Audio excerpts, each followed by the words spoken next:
নমস্কার ভক্তরা, আমলিকা একাদশী 2025। আজ আমরা জানব আমলিকা একাদশীর ব্রত ও মাহাত্ম্য কথা। এই বছর 2025-এ আমলিকা একাদশী 26শে ফাল্গুন 10ই মার্চ সোমবার সবাই এই একাদশী পালন করবেন। আর পরদিন অর্থাৎ মঙ্গলবার সকাল 8:15 মধ্যে পালনটা করে নেবেন। এবার আমরা জানব এই আমলিকা একাদশীর ব্রত কথা কি আছে, তার মাহাত্ম্যই বা কি। ব্রহ্মাণ্ড পুরাণে বর্ণিত আছে যে রাজা মান্ধাতা ও বৈশিষ্ট্য মুনির যে সংবাদ, তাতেই এই ফাল্গুন মাসের শুক্লপক্ষের আমলিকা একাদশীর কথা রয়েছে, যা আজ আমরা জানব। একদা রাজা মান্ধাতা বৈশিষ্ট্য মুনিকে বললেন, হে মুনিবর, আপনি যদি আমা হতে প্রসন্ন হন তবে কৃপাপূর্বক বলুন কোন ব্রত আচরণে প্রকৃত সুলভ মঙ্গল হয়। তখন মুনি বৈশিষ্ট্য বললেন, হে রাজন, রহস্য ইতিহাস সহ এক উচ্চকোটি মানের ব্রত মহিমা আজ তোমায় আমি বলবো, যার দ্বারা শুভফল পাওয়া যেতে পারে। খুব মন দিয়ে শুনুন ভক্তরা। পুরাকালে চার বর্ণ যারা সকল শ্রেণীর মানুষেরা স্বাস্থ্যকর বৈদিশ নামে এক সুরম্য নগর ছিল। সেই রাজ্যে সর্বদা বেদধ্বনি শোনা যেত। চন্দ্রবংশীয় রাজা পার্শ্ববিন্দুকের বংশধর চিত্ররথ নামে এক মহা ধার্মিক অত্যাগ্রাহী নৃপতি জন্মগ্রহণ করেছিলেন। রাজা চিত্ররথ শুধু যে ধার্মিক ছিলেন তাই নয়, তিনি সূর্য বীর্য ঐশ্বর্যশালী ও শাস্ত্রজ্ঞ পণ্ডিত ছিলেন। তার রাজ্যে তিনি যতদিন রাজত্ব করেছিলেন ততদিন রাজ্যে কোনো রূপ অমঙ্গলকারী ঘটনা বা লুটপাট চুরি এসব কিছুই হতো না। তিনি যেমন একদিকে বিষ্ণু ভক্ত ছিলেন, তেমনি অন্যদিকে তার রাজ্যের সমস্ত প্রজারাও বিষ্ণুভক্তি পরায়ণ ছিল। এবং চিত্ররথ তো সমস্ত একাদশী করতেন এবং তার সঙ্গে তার রাজ্যের সমস্ত প্রজারাও সমস্ত একাদশী পালন করতেন। বর্ষার অন্তে ফাল্গুন মাসের শুক্লপক্ষের দ্বাদশীযুক্ত আমলকি একাদশী ব্রত উপস্থিত হলে আর এই একাদশীর মহাফল জেনে রাজা চিত্ররথ ও তার সমস্ত প্রজাগণ আবাল বৃদ্ধ বনিতা সকলকে বললেন, আজ আমলকি একাদশী, তাই প্রাতে স্নান করে নববস্ত্র পরিধান করে ধূপ দীপ চন্দন গন্ধ নৈবেদ্য আদি দ্বারা পূজা অর্চনা পূর্বক অনাহার করিয়া সাধু সজ্জন পরিবেষ্টিত ভগবত কথা প্রসঙ্গে ও রাত্রি জাগরণ করতে বলেছিলেন। তাই তিনি প্রজাদের নিয়ে বিষ্ণু মন্দিরে এসে উপস্থিত হলেন। তারপরে তিনি সকলকে নিয়ে বিষ্ণু নাম গুণগান হরিকীর্তন করতে থাকলেন। আর সেদিন রাত্রিকালে হঠাৎ এক ব্যাধ এসে সেখানে উপস্থিত হলেন। সেই ব্যাধ না জানি কতদিন কত জীব হত্যা করে ফেলেছেন এবং হত্যা করে বেড়াতেন। আর ওই দিন সে কোনো জীবজন্তু হত্যা করতে পারেনি। কিন্তু তিনি মন্দিরের পরিবেশ থেকে চিন্তা করলেন যে এরা সকলে কেন আজ রাত্রিকালে এখানে জেগে আছে, তাই কারণ খুঁজতে থাকলেন। তখন ওই ব্যাধ মন্দিরের ভেতরে থাকা বিষ্ণুকে দর্শন করলেন।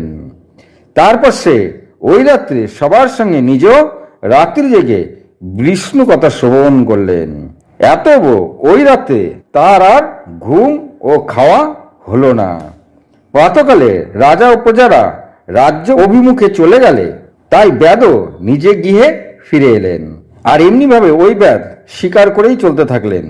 তারপরে বহু বছর পর ওই ব্যাধের মৃত্যু হলো।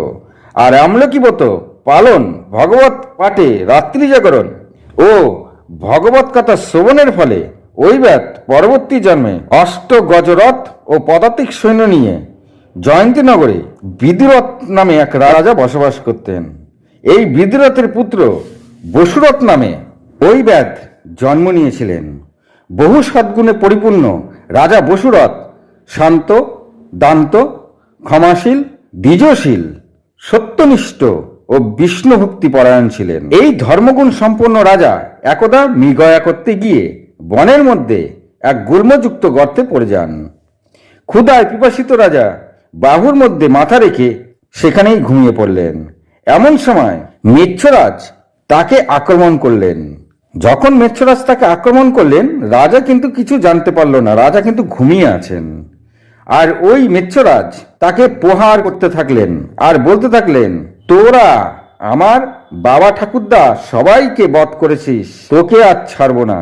কিন্তু তারপরে তিনি সৈন্যদের নিয়ে তার উপরে প্রহার করতেই থাকলেন, কিন্তু কোনো প্রহার রাজার অঙ্গে লাগছিলই না। আর মেচ্ছরাজ ও তার সৈন্যরা অনেক প্রহার করতে করতে সবাই হাঁপিয়ে উঠলেন। এমন সময় তখন রাজার অঙ্গ থেকে এক দিব্য জ্যোতির্ময়ী, দিব্য গন্ধযুক্তা, নানা অলঙ্কারে বিভূষিতা কুমা সুন্দরী রমণী উদ্ভূত হলেন। আর ওই মেচ্ছদের ওপর ক্রোধান্বিত হয়ে চক্রহস্তে ওই মেচ্ছ রাজার তিনি মস্তক ছেদন করে আবার অন্তর্ধান হয়ে গেলেন। এত কিছু হবার পরও রাজা কিন্তু কিছুই জানল না। এরপরে রাজার ঘুম ভাঙল। তিনি তার আশেপাশে হত্যাকাণ্ড দেখে বিস্মিত হলেন। তখন তিনি বলতে লাগলেন, কে আমায় এই প্রবল শত্রুদের হাত থেকে রক্ষা করলেন? এমন কে হিতৈষী আছেন? দয়া করে আমাকে দর্শন দিন। তখন সে সময় সেখানে এক দিব্য বাণী হয়। সেখান থেকে রাজাকে বললেন, কে তোমায় আর বাঁচাবে? তুমি যার ভক্ত তিনি আমাকে বাঁচিয়েছেন। এইভাবে বসুরথ সেই মিত্র রাজার হাত থেকে রক্ষা পেলেন। তারপরে বসুরথ পরদিন সকালে নিজ গৃহে ফিরে এলেন এবং রাজ্যে এসে তিনি আরো আগের থেকে আরো বেশি ধর্মনিষ্ঠ হয়ে উঠলেন এবং আরো বেশি বিষ্ণু ভক্ত হয়ে উঠলেন। তিনি প্রত্যেকটি একাদশী পালন করতেন, আর বিশেষ করে বছরের শেষে ফাল্গুন মাসের আমলকি একাদশী তিনি খুব ধুমধাম করে করতেন।